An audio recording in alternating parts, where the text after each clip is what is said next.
곽수종의 뉴스 정면 승부 특집. 경제학자 곽박사 3대1로 맞짱 뜨다. 가상화폐 혁신인가 거품인가.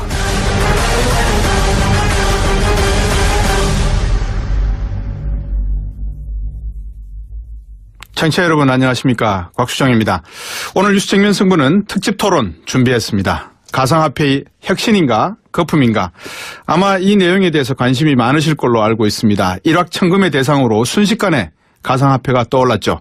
청취자 여러분에게 가상화폐는 어떤 의미를 가지고 있습니까? 여러분 진정으로 가상화폐, 화폐인 것 같습니까? 아니면은 도박인 것 같습니까? 어제 온종일 온라인을 강타한 검색어 총선 때 보자. 국내 가상화폐 규제에 저항하는 투자자들의 심리를 그대로 반영한 단면이었다, 이런 말들이 있습니다. 가상화폐를 두고 한쪽에선 거품에 대한 경고도 계속 이어져 나오고 있습니다. 하지만 다른 한편에서는 가상화폐가 기축통화의 위상을 넘보는 글로벌 화폐적 가치가 있다, 이런 기대감도 충분히 나오고 있습니다. 이런 내용으로 엇갈리고 있는 상황이죠. 가상화폐 규제가 블록체인 기술 발전을 막는다는 반론도 적지 않습니다. 자, 이런 가운데 전 세계적으로 가상화폐에 대한 규제 움직임은 강화되는 분위기인데요. 우리의 경우 지난 30일부터는 가상화폐 투자자들에 대한 실면 확인 절차가 시작됐습니다. 과열을 막기 위한 정부의 조치입니다만 얼마나 실효성이 있을지요. 최근 일본에서는 5,600억짜리 이 거래소 해킹 사건도 발생했지 않습니까?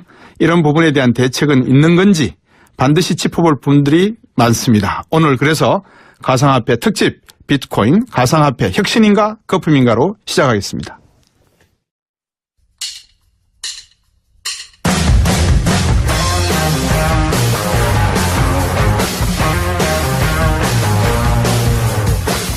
제1부 가상화폐 혁신인가 거품인가. 암호화 코인을 바라보는 두 가지 시선. 4차 산업혁명으로 가는 초기 모델로서 흐름에 발맞춰 도약할 수 있는 새로운 시대의 관문인가. 98년 닷컴 버블 현상처럼 곧 꺼져버릴 거품 시장인가. 투자인가 투기인가. 토론에 함께할 분을 소개합니다. 경제학자 곽수종 교수, 업계 대표 김진화 한국블록체인협회 이사, 학계 대표 박성준 동국대 블록체인 연구센터장, 팩트체커 박병률 경향신문 경제부 기자.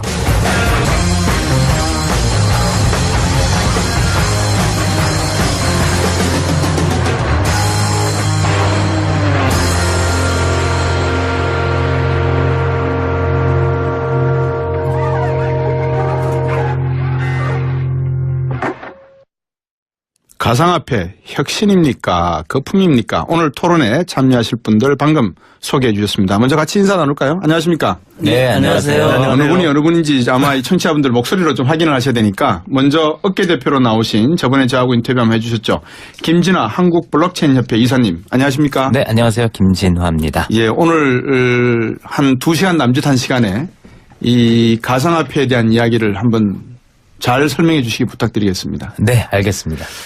학계 대표로 박성준 동국대 블록체인 연구센터장 나오셨습니다. 안녕하십니까? 네, 안녕하십니까. 박성준입니다. 벌써 이렇게 연구센터가 만들어졌습니까? 2년 전에 만들어졌습니다. 2년 전에요? 네. 팩트체커 박병률 기자 나오셨습니다. 안녕하십니까? 네, 안녕하세요. 오늘은 안 바쁘세요? 네, 여전히 바쁩니다. 예, 이 특별 토론 때문에 나오셨는 거 알고 있습니다. 감사합니다. 자, 먼저 1부에서는 가상화폐 혁신인가 거품인가, 이 문제의 대주제를 놓고 소주제 하나, 과연 가상화폐 또는 암호화폐, 영어로는 크립토커런시라고 하는 이 암호화폐는 화폐인가 아닌가 문제를 가지고 한번 이야기해 보겠습니다. 가상화폐가 기축통화 자리에 대체할 가능성도 있을까 문제부터 우리 김진화 대표부터 한번 여쭤볼까요? 어떻게 보세요? 예, 저는 수차례 기회가 있을 때마다 말씀드려왔지만, 법정화폐를 대체하려고 이게 나온 것이 아니다. 그것은 오해다. 왜 한 발 쫓고 들어가세요? 아니, 원래부터 전 그렇게 이야기를 그러셨어요? 해왔고요. 근데, 이 암호화폐, 가상화폐에 좀 그러니까 비판적인, 그 다음에 나쁜 이미지를 주시려는 분들이 저는 일종의 허수아비 논증의 오류에 빠져 있고, 그것들을 적절히 구사하고 있다. 뭐냐 하면, 암호화폐는 원래부터 법정화폐를 대체하려고 만든 것이 아닌데, 마치 그랬던 것처럼, 그렇게 될 거라고 선전한 것처럼 허수아비 하나를 세워놓고, 그거를 공격하는 겁니다. 그게 훨씬 쉬우니까요. 네. 아, 이것 봐라. 비트코인만 봐도 이거 법정화폐 되기에는 턱도 없이 기술적으로 부족하고 이것이 훨씬 더 그 평판이라든지 그 허점을 공격하기가 되게 쉽다라고 그런 네. 허수아비 논증의 오류라고 보고 있고요. 그래서 예. 저는 법정화폐를 대체하거나 특히 기축화폐 달러화와 뭐 대체하는 그런 개념들은 아니다.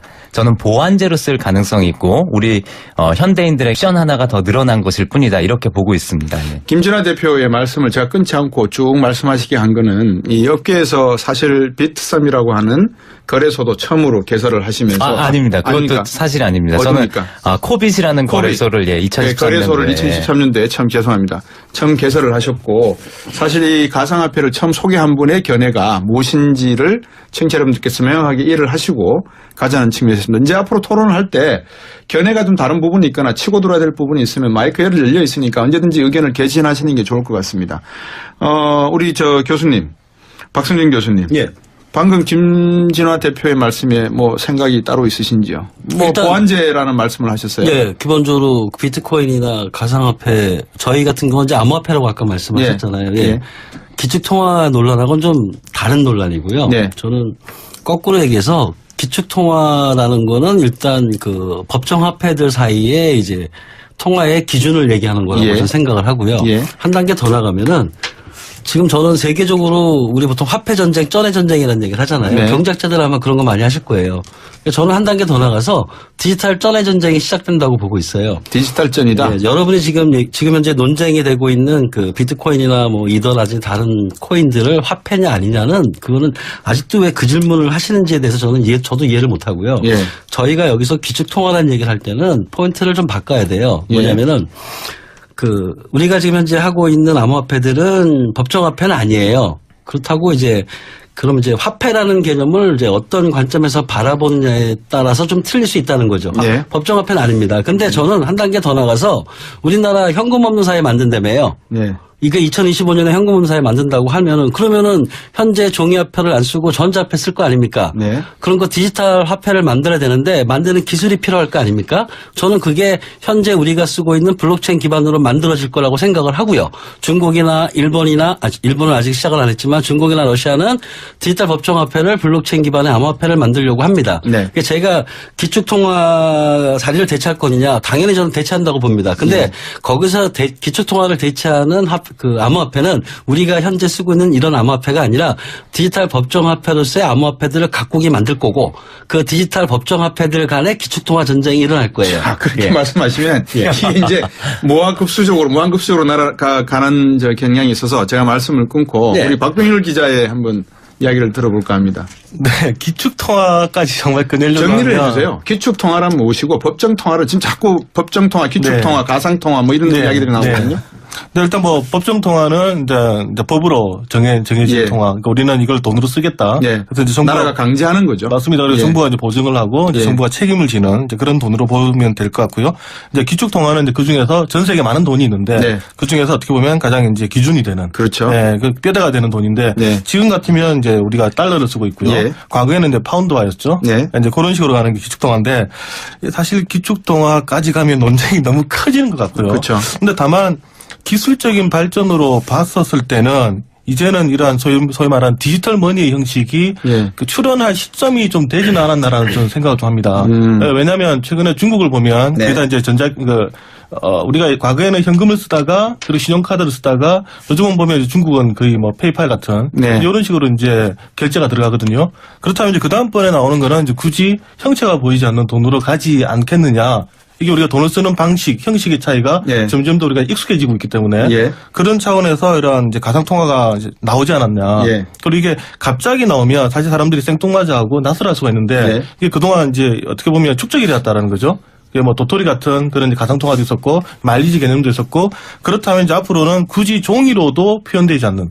그러니까 우리가 과거에는 처음에 돈이라고 하면 금화가 있었고요. 금에서 지폐로 바뀌었고 더군다나 이제 또 지폐에서도 이제는 신뢰를 바탕으로 나오는 그런 돈을 쓰고 있었으니까 네. 그렇다면 이제 다음번 차례는 보나마나 전자적인 걸로 가지 않겠느냐라고 네. 생각을 하는 와중에 나왔기 때문에 기술의 흐름으로 봤을 때는 어쩔 수 없이 그렇게 가지 않겠냐. 앞으로 누가 더 이상 그 지폐를 들고 다니겠느냐.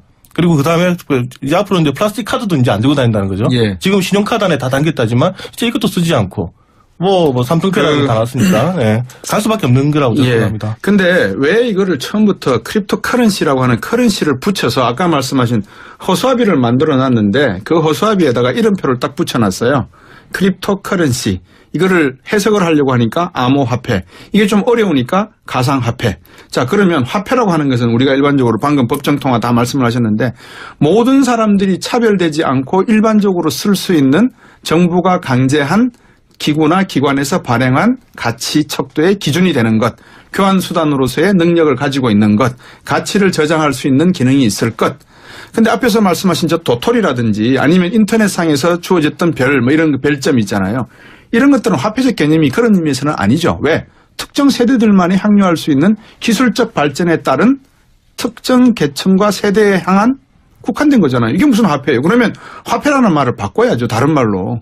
이게 화폐가 아니잖아요. 근데 이게 사실 커런시라는 단어를 우리가 우리말로 바꿀 때 화폐로 바꿨는데 사실 커런시를 또 통화로도 보셨거든요. 그러니까 머니가 아니라는 거죠. 그래서 지금 정부 입장에서는 그 크립토 커런시를 가상 통화라는 또 단어를 씁니다. 그러니까 또 화폐라는 개념과 좀 다른데 암호화폐, 가상화폐, 가상통화지 다 다르겠습니다. 물론 이제 커런시라는 의미를 왜 붙였냐에 의견이 되겠습니다만 또 머니는 아니었기 때문에 방금 또 말씀하셨던 개념에 또 보다 보면 약간 헷갈릴 수 있는 그런 부분도 있습니다. 자, 이제 왜 그러냐면 우리 김진아 대표께서 허수아비 이런 논쟁의 오류. 논쟁의 오류. 그 말씀을 하셔서 자꾸 이게 화폐다 그러니까 정말 어떤 가치의 기능만이 화폐인 것처럼 인식을 옛날에 우리가 제 의견입니다. 경제학을 한 사람으로서 구석기 시대 때 보면 조개 껍질이 화폐였잖아요. 1970년대 80년대 초반 하더라도 얍이라고 하는 섬나라가 있거든요. 여기서 바위에 구멍이 뚫린 게 화폐였단 말입니다. 그렇죠. 거기다 소유권을 이렇게 온 마을 사람들이 인정해줬죠. 그럼요. 그러니까 화폐라고 하는 개념은 우리가 알고 있는 달러나 원이나 유엔과 같은 우리가 쓰고 있는 개념보다도 보다 보편화되고 넓은 의미거든요. 근데 그거는 인정을 하겠는데 이거를 가상화폐다, 암호화폐다고 해버리니까 일반 연세 드신 분들은 이건 뭐야? 젊은이들이 몰려 들어가가지고 이거는 미래 세대 이야기고 사이버 세계 이야기라서 모르셔도 됩니다. 이런 형태의 운용이 되고 있거든요. 그러다 보니까 이게 거품이 낀단 말입니다. 쉽게 안 그렇습니까? 그러니까 이걸 이제 화폐라고 꼭 굳이 그런 오해가 있다면 지금 말씀하신 어떤 인식상의 오류를 이것이 자초하고 있다면 굳이 화폐라고 안 써도 될 것 같고요. 그래서 이 기술 업계에서는 또 토큰 그러니까 증표라고도 많이 써서 크립토 토큰이라고도 많이 써서 저는 법무부에서 저번에 장관님께서 가상 증표다라고 했을 때 그래 증표는 괜찮다. 그거는 개념적으로도 맞을 수 있고 근데 크립토 암호를 붙여야 된다. 가상 증표 이러니까 좀 굉장히 뭔가 이상한 것이냐 이렇게 되고 있는데 박 교수님. 저는 자꾸 쓸데없는 소모적인 논쟁을 하는데 제가 우리 그 경제학자 분한테 물어보고 싶습니다. 수표 쓰죠? 수표 요즘은 안 씁니다만 썼습니다. 수표가 화폐인가요? 수표가 화폐적 개념에 포함이 되죠. 근데 화폐는 아니죠. 화폐이죠. 왜냐하면 화폐의 정의가 M1이 있고 M2가 있고 M3가 있습니다. 그래서 M2 개념 안에서 들어갑니다. 수표는 법정화폐는 아니죠. 법정화폐는 아니죠. 근데 우리는 화폐라고 얘기하죠. 그렇죠. 왜 화폐라는 얘기를 할 때 꼭 법정화폐라는 얘기만 써야 되죠? 우리 어음 있죠? 어음이 화폐인가요? 화폐입니다. 그것도 화폐잖아요. 우리가 보통 어음이나 수표라는 거를 생각할 때 나라에서는 여러 가지 경제라든지 그 나라의 그 통화량을 조정을 하기 위해서 그냥 디지털 법정화폐라는 게 있는 거예요. 그리고 제가 아는 바로는 디지털 법정화폐 정의가 우리나라에 아주 정확히 내린 건 없어요. 그냥 화폐예요. 그리고 나서 이제 크립토 화폐라고 암호화폐라는 걸 얘기 나오니까 갑자기 이거는 화폐가 아니야. 넘어가시네. 제가 질문 드릴게요. 거꾸로 저한테 질문하셨으니까 제가 질문을 거꾸로 드릴게요. 그러면 어음이나 수표는 누가 보증을 하지 않습니까? 맞습니다. 이 가상화폐는 누가 보증을 합니까? 누가 보증을 하지요? 네트워크가 보증합니다. 네트워크가 보증되죠. 가상화폐를 네트워크를 신뢰할 수 있습니까? 신뢰할 수 있는데 해킹을 당해서 5,600억을 해킹당하고 하는 겁니까? 그건 또 다른 문제입니다. 다른 문제입니까? 자꾸 이 해킹도 제가 암호학 박사입니다. 해킹도 굉장히 편하게 말씀하시는데 이렇게 해놔야지. 그럼요. 이렇게 해놔야지만 저희들이 2부, 3부를 또 뜨겁게 달굴 수 있으니까. 일단 제가 마무리 짓는 거는 화폐냐 아니냐의 논쟁은 필요 없는 거예요. 왜 자꾸 이걸 화폐냐 아니냐를 따지시냐는 그건 제가 볼 때 정부가 호도하는 거예요. 그래서 비트코인은 사실 화폐가 목적이었어요. 그리고 아까 기술적인 발전에서 카드라든지 도토리를 말씀하시는데 맞습니다. 근데 비트코인이 나온 배경은 단순한 가상화폐 개념이 아니에요. 비트코인의 본질은 그동안 중앙에서 화폐에 대한 발행권을 독점했던 그 체제를 그 체제의 반기를 들어서 그냥 P2P로서 우리끼리 화폐를 한번 만들어서 좀 더 안정한 화폐를 만들자는 겁니다. 그래서 비트코인의 목표가 맞아요. 디지털 법정화폐 대행되는 화폐를 만들고 싶었던 거예요. 그래서 비트코인은 캐시를 추구하는 겁니다. 단지 이게 초기라 좀 더 많은 기술적인 축적이 안 된 상태에서 만든 거기 때문에 단지 P2P로서 돌아가는 화폐라는 걸 보여준 거지 여러 가지 문제점이 있는 실패한 화폐입니다. 알겠습니다. 네, 저도 자, 한마디 아니, 요 네. 시간이 1부는 여기서 마감을 해야 돼서 그 2부로 돌아올 건데요. 비트코인의 그 빛이 영어 다른 발음으로는 물리치다. 격파하다는 뜻이 있어요. 예. 정부를 물리치기 위해서 만든 어원과 비슷하네요. 예, 광고 듣고 맞습니다. 와서 잠시 이어가겠습니다. 여러분께서는 지금 경제학자 곽수종이 보는 새로운 시사 곽수종의 뉴스 정면 승부와 함께하고 계십니다. FM 94.5 YTN 라디오 곽수종의 뉴스 정면 승부 특집 경제학자 곽 박사 3대1로 맞짱 뜨다. 가상화폐 혁신인가 거품인가 토론 지금 진행하고 있고요. 2부 미래와 대책에 대한 이야기 계속 나눠가겠습니다. 청취자 여러분 많은 의견 보내주고 계시는데요. 가상화폐 좀 의문이 풀리셨습니까? 아니면 더 의문이 생기셨습니까? 저는 후자이길 바랍니다. 더 많은 의문이 생기시길 바랍니다. 그래야 공부를 하시니까요. 문자 메시지 우물정 0945로 받고 있고요. 함께하고 계신 분들 제가 소개해드리겠습니다. 김진아 한국블록체인협회 이사님, 그리고 박성준 동국대 블록체인 연구센터장님, 박백률 경향신문 경제부 기자 같이 하고 있습니다. 청취자분이 문자 보내주신 거 제가 잠깐 소개해드릴 테니까요. 간단하게 답변 한번 주실 수 있으면 주세요. 1707번님, 수익에 대해서 세금은 냅니까? 증권, 부동산, 양도 차익은 모두 세금 내는 걸로 알고 있습니다. 6976번님, 아무리 들어도 이건 재테크로 안 보입니다. 안정성 보장이 전혀 안 되는 거 아닙니까? 미래 기술 발전을 위해 사용한다면 찬성이나 투자 또는 투기 목적의 장이 되는 것은 불안합니다 하셨고요. 4486번님, 책임지지도 않으면서 안 좋은 면만 보고 제재만으로 예고가만 나는 것 같습니다. 올바른 투자에 대한 교육과 방법을 안내해 주면 바람직하다고 생각이 됩니다. 0871번님, 가상화폐 가장 큰 문제는 정체불명의 사설에서 만들어졌다는 거 아닙니까? 세계 제일 부자가 어느 가상화폐 만든 사람이라는 말이 돌 정도로 이분은 조금 내용을 정확하게 알고 계시지는 않은 것 같아요. 6432번님, 대통령께서 직접 공부하면 어떨까요? 라고도 보내주셨습니다. 청취자 여러분들께서 많은 관심 갖고 있는 거 아니까요. 여러분께서 보내주시면 이 세 분 전문가 저를 포함해서 네 사람이 여러분들 질문이 있으면 답을 해드리겠습니다. 먼저 우리 김진아 대표 이사님. 네. 세금 왜 안 내요? 아까 말씀해 주신 것과 다르게 증권에 대해서도 사실은 대주주 외에는 우리나라는 양도 차익, 즉 자본이득 제도가 없습니다. 거래할 때 세금 안 냅니다. 예. 거래세를 내죠 거래세를 대신에. 내죠. 예. 그래서 소득에 대해서. 저는 소득이 있는 곳에 과세가 있어야 된다는 입장을 예전부터 천명하면서 이것의 과세 체계를 만들기 위해서라도 정부가 이걸 도박이나 사기로 규정할 게 아니라 네. 빨리 규율을 해야 된다. 예, 그렇게 말씀드렸고요. 실제 제가 기재부나 국세청이랑 회의도 몇 번 했는데요. 네. 이걸 먼저 이 행위에 대해서 중장기적인 규제책이 나와야지만 과세도 할 수 있습니다. 네. 특히나 우리 소득세법 개정을 해야 되지 않습니까? 네. 예, 그래서 국회가 그런 것들을 차근차근 할 수 있는 그런 환경이 먼저 만들어져야 될 것 같습니다. 저들이 50분까지 토론을 하고 1분씩 제가 시간을 드릴 거거든요. 결론을 지으실. 그러니까 50분까지 저희들이 토론을 마치면 될 것 같아요. 한번 보시고요. 뭐 더 길어져도 괜찮습니다만은 우리 박성준 팀장님, 센터장님 뭐 하실 말씀이 있으십니까? 방금 청취자분들 말씀. 청취자분님 말씀하신 과세 문제는 조금 반드시 해야 되고요. 네. 저도 소득이 있는 곳에는 과세가 있다고 얘기를 하고요. 네. 화폐에 대한 이제 수익이 생겼을 때 전 세계적으로 규제하는 세 가지 원칙이 있습니다. 우리나라뿐만이 아니라 그게 첫 번째가 뭐냐면은 이제 신원 확인이라서 고객 확인 제도라는 게 있어요. 네. 그건 어떤 자본시장이든 다 있습니다. 두 번째 또 이제 AML이라고 이제 자금 세탁 방지라는 제도가 있습니다. 그것도 또 해야 돼요. 그리고 마지막으로 소득 있는 곳에 과세 있다. 이 세 가지 원칙이 세계 모든 나라가 이제 가상화폐를 규제하는 기본 3원칙이 있습니다. 그래서 우리나라는 지금까지 이걸 안 하신 거예요. 왜 안 하셨느냐? 그 세 가지 원칙을 하려면 세계 각국이 규제를 다 합니다. 규제를 반대하는 건 아니고 규제를 다 해야 되는데 그 규제를 하기 전에 먼저 활성화를 먼저 하는 거예요. 활성화를 하고 그다음에 그 활성화의 부작용을 하기 위해서 규제를 하시는 거죠. 근데 우리나라는 그 전제 조건이 없는 거죠. 그래서 자꾸 이거를 제도권으로 안 가져올려다 보니까 과세를 하려면 뭔가 또 법적 근거라든지 여러 가지가 있어야 되잖아요. 근데 그러려면 뭔가 시장에다가 이게 정부가 인정하는가 보다는 또 시그널을 오도할 수가 있잖아요. 그래서 제가 볼 때 우리 정부는 지금 현재 과세를 할 수도 있고 과세를 해야 되고 AML도 해야 되고 고객 확인 제도도 해야 되는데 그걸 안 하고 방치한 거예요. 지금 김진아 대표님 말씀하셨지만 저도 2년 전부터 정부에다가 빨리 고객 확인 제도 자금 세탁 방지 과세하라고 끊임없이 제안을 드렸던 거예요. 그래서 저희가 과세를 안 내는 게 세금을 안 내는 게 안 내고 싶은 게 아니라 세금을 낼 수 있는 제도가 없는 거예요. 예.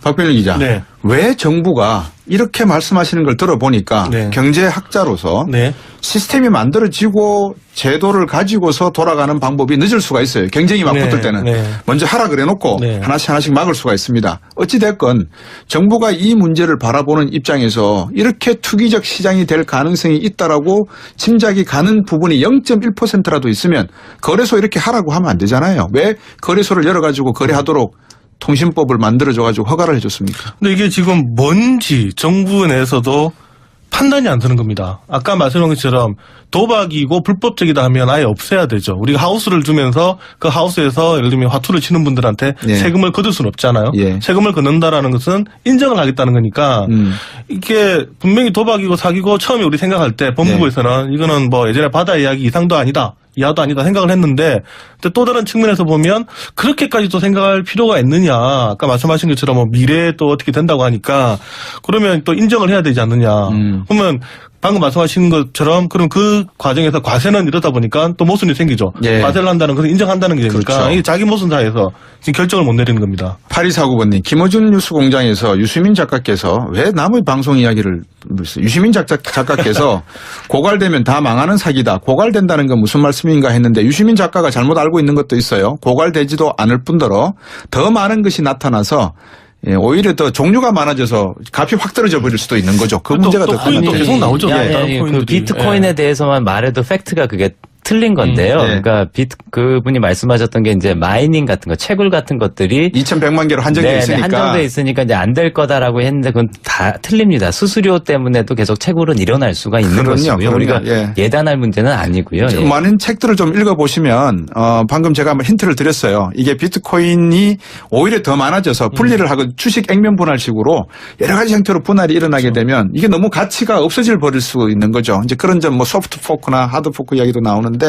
그 질문이 하나 있고요. 방금 질문 주셨고 8328번님 박사님들 머리 너무 쓰지 말고 열심히 일해서 먹고 삽시다. 한 표 저도.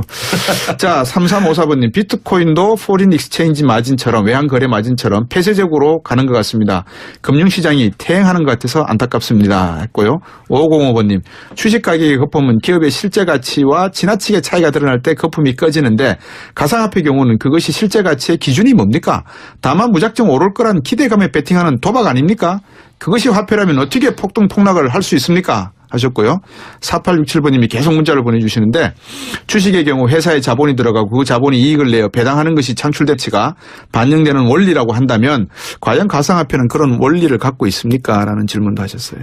예, 근데 뭐 사실은 인터넷 초창기에도 기업 가치 평가하는 것들이 굉장히 엉성했습니다. 기억하시겠지만 그때 실제 쓰인 게 뭐냐면 벤처 캐피탈리스트들이 투자하는데 가입자 한 명당 뭐 5만 원에서 막 몇십만 원까지 치고 그러다 보니까 뭐 골드뱅크 같은 업체는 가입자들을 그거보다 싸게 유치하려고 웹사이트 와서 클릭하면 돈 준다. 그러니까 5만 원 기업 가치 인정받는데 한 3만 원만 주면 2만 원은 자기가 남길 수가 있는 거예요. 그러니까 사실 지금은 우리가 인터넷이 너무 발전해서 다양한 수단들을 갖고 있지만 그때만 해도 굉장히 엉성한 밸류에이션, 가치 평가가 이루어졌다. 그래서 그런 문제가 있다고 해서 우리가 이것을 다 막기보다는 그런 필요한 장치들을 만들어야 되겠죠. 네.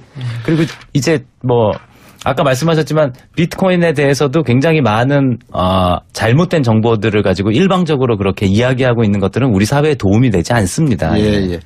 자, 청취자 여러분들께서 계속 질문을 보내주고 계시는데 한 분이 이런 좀 관심이 엄청 많으세요. 평소 때 문자 올라온 곳에 한 배 이상은 올라오는데요. 전화로 문의를 주시는 모양이에요. 비트코인은 한 코인을 수만 개로 쪼개서 살 수 있게 하는데 이게 투기 아닙니까? 그래서 1비트코인을 0.1비트코인으로 자르고 또 막 이렇게 자를 수 있지 않습니까? 그죠? 쪼개게 되면 초등학생들까지 못 모르고 게임처럼 사고 팔 수 있는 거지 않습니까? 이렇게 하셨어요. 예, 초등학생들은 지금 원천적으로 그러니까 예전에 정부 대책이 나오기 전에서도 많은 거래소들은 미성년자 가입을 받지 않았었고요. 네. 일단 비트코인은 원래부터 소수점 8자리가 마지막 단위입니다. 예. 예, 그렇게 쪼갤 수 있도록 설계가 된 것이지요. 예. 네. 근데 어떻게 보면 이게 사실 또 전자화폐의 장점이 죄송합니다. 그 전자화폐의 장점이 될 수 있는 것 같은데 이제 어제 우스갯소리가 삼성전자가 액면 분할을 했잖아요. 그렇죠. 우스갯소리가 지금 5만 원 됐습니까? 이제 이제 50만 원. 액면 분할 하게 되면 그렇게 되죠. 예, 5만 원 되죠. 아직 이제 이사를 지나야 되니까. 예. 그러니까 우스갯소리가 혹시 그 삼성전자 주식을 예를 들면 가상화폐랑 대결하기 위해서 예. 액면 분할한 거 아니냐. 50분의 1로 짜기면 예. 250만 원 하는 게 한 5만 원짜리 되니까. 네. 그러니까 사실 주식도 보면 액면 분할이라는 게 있거든요. 필요하면. 그러니까 이게 그 다만 이제 주식이라는 거는 이제 과거에 우리 한 주로 이루어졌던 전통적인 방식이니까 쪼갤 수가 없는 거지만 이게 또 전자화폐라는 그런 개념에서 기술적인 특징으로 봐야지 이거를 이제 투기를 위해서 그렇게 도입됐다라고 보기 좀 어려울 것 같습니다. 자, 이제 청취자분이 그 교수님 말씀 주시기 전에 제가 아까 그 청취자분 말씀하신 내용에 좀 덧붙이면 제가 전공을 금융을 했기 때문에 주식 거래나 선물 거래 이런 뭐 또 옵션 거래나 스왑 거래 이런 모든 스왑 거래는 국제적으로 거래의 표준을 만들어 놨습니다. 예를 들어서 한 단위 주문을 낼 때 이 단위는 뭐 콩자루 500자루를 기본 거래 단위로 한다. 든지 그러니까 표준화가 되어 있는 거죠. 그래서 주식도 우리가 한 주씩 거래를 한다. 그래서 주가 단위가 액면가가 500원이다. 이렇게 다 표준화가 되어 있지 않습니까? 그러면 비트코인도 0.1 비트코인을 거래 단위로 하겠다. 거래 시간은 아침 9시부터 10시까지 하겠다. 아니면 24시간 하면은 변동폭은 6% 이내에서 플러스 마이너스 6% 이내에서 움직이도록 규제하겠다. 그거를 넘어가면 이거는 사이드카를 발동해서 여러 가지 형태의 규제가 표준화가 제도가 만들어져야 되지 않습니까? 그게 지금 없는 상태지 않습니까? 문제는 그거를 원치 않는다는 거 아닙니까? 그런 것들을 원치 않는 건 아니고요. 크리스틴 라가르드 IMF 총재께서 말씀하신 네. 그런 각국이 준비해야 된다는 것에 그런 내용이 들어가 있을 거고요. 예컨대 일본처럼 각국이 이것을 법률로 규제하게 되면 협의를 통해서 거래소들이 그런 것들을 공통적으로 할 수 있는 겁니다. 그리고 네.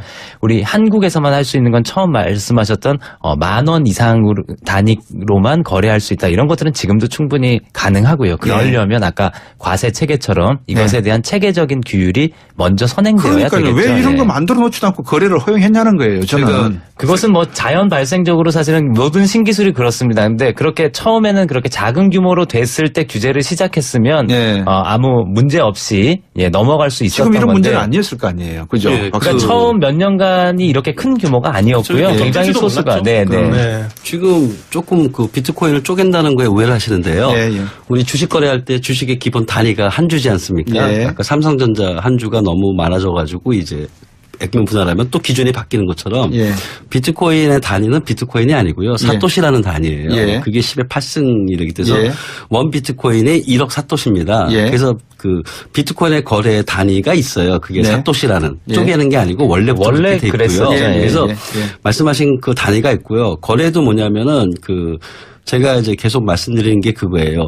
이 P2P이기 때문에 사실은 우리나라 그 거래소만 9시에서 10시까지 하고 하는 거는 좀 안 맞아요. 기존의 네. 거래 예. 시장하고는 좀 틀립니다. 예. 그래서 그 거래 시장을 제한하는 것도 제가 볼 때는 조금 문제가 있어요. 네. 그래서 제가 계속 말씀드리는 건 뭐냐면은 그 새로운 거래 형태라는 거죠. 네. 새로운 거래 형태고 새로운 자본 시장이에요. 네. 그러면 그 새로운 자본 시장에 기본적인 룰이 필요하겠죠. 네. 그 룰을 빨리 정해줘야 된다는 거예요. 정해줘야 되는 거예요. 예. 정하실 수가 있는 거예요. 아니 정해 주셔야죠. 그건 왜냐 우리나라가 정부가 이렇게 모르는데 어떻게 정해줍니까? 그러니까 사회적 합의를 통해서 만들어 가야 되는 게 정확한 표현 같고요. 예. 그다음에 국제적인 합의도 인터넷도 마찬가지였습니다. 네. 이제 우리가 진짜 인터넷 초창기의 교훈들을 제도적으로나 기술적으로나 너무 쉽게 지금 잊고 있다. 저는 그런 느낌이 많이 듭니다. 예. 네. 제가 지금 bitwisdom.com을 들어가서 이 미국의 비트코인 거래되는 내용을 보려고 하고 있는데 다 달라요. 국가마다. 그러니까 거래되는 단위나 표준화가 지금 다 다른 상태거든요. 아까 사토시라는 단위를 쓰셨는데 여기도 지금 제가 들어가 보니까 사토시 단위가 아니고 비트로 이렇게 거래가 되고 네네네. 있는데. 거래소들의 기본 예. 단위는 비트코인 그러니까요. 맞고요. 예. 예. 근데 비트코인 자체의 최소 단위는 사토시가 사토시인데. 맞습니다. 예. 그러니까 이제 그렇게 되면 사토시에서 더 분할하려면 룰을 바꿔야 되는데 삼성전자 액면 분할하는 것보다 훨씬 결정이 어렵습니다. 룰 바꾸기가 되게 힘듭니다. 청취자분들은 혼란을 안 드리기 위해서 제가 사토시라는 걸 빼버리고요. 네. 이게 이제 거래되는 단위가 비트로 단위가 거래가 되니까 거래 결제 단위를 빚도로 하는 거래의 이런 규제, 국제 간의 규제, 미국의 SEC와 증권거래소와 한국의 증권거래소, 일본의 증권거래소가 한번 모여서 이야기를 하거나 정부 관료들이 모여서 이야기를 해서 국제 규정을 만들어야 네, 뭐 된다라는 이번에 게 G20 같은 네. 데서도 그런 것들 하자고 뭐 하는 거잖아요. 예. 네, 우리 정부에서도 제안을 했죠. G10에서. 네. 근데 박성준 센터장님 그렇게 되면 정부가 또 개념하는 거 아닙니까? P2P 개념하고는 좀 달라지는 거 아니에요, 그러면? 제가 아까도 말씀드렸지만 그 P2P는 P2P 거래를 할 수 있는 플랫폼이잖아요. 그러니까 예. 예를 들어서 인터넷이 있잖아요. 그 예. 인터넷으로 뭐든지 다 하면 안 되잖아요.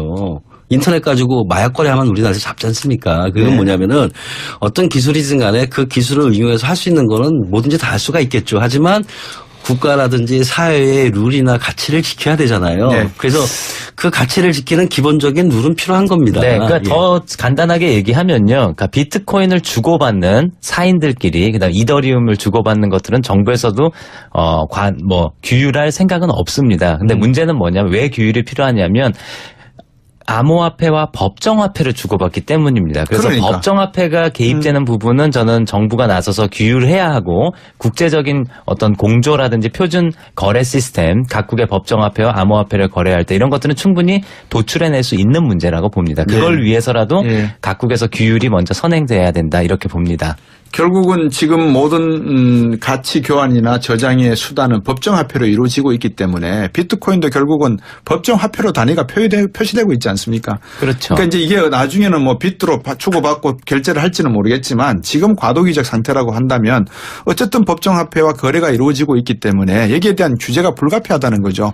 그러면 그 규제가 불가피하면 투기라든지 투자에 대한 여러 가지 위험 요소를 정부가 들어가서 관리하고 감독하는 것이 시장의 감독 기능이 정부한테 있는 거 아닙니까? 네, 그래서 제가 예전부터 금감원이 이건 들여다볼 사안이다 이렇게 말씀드려왔습니다. 예. 그래서 많은 청춘들이 지금 이 비트코인에 대한 기술적인 내용에 열광하는 것도 제대로 기술적인 평가를 해드리고 그래서 블록체인 기술과 말씀하셨다시피 비트코인이 뗄래야 뗄 수가 없다고 하는 기술인데 설명 주는데 설명 좀 주세요. 왜 이게 뗄래야 뗄 수가 없습니까? 비트코인 아니면 뭐 안 됩니까? 다른 거 만들 수 있잖아요. 비트코인은 이 문제가 아니라 이제 암호화폐 자체가 각 암호화폐가 왜 필요하냐면 예. 공개형 블록체인의 보상 체계로서 암호화폐가 꼭 있어야 한다는 논리적인 관계를 가집니다. 그러니까 지금까지 우리 학문적인 발전 수준에서 보면 이 암호화폐라는 그 블록체인 자체 고유의 보상 체계, 화폐 단위 없이는 보상 체계를 만들어낼 수 있는 방법을 아직 고안해내지 못했습니다. 몇 가지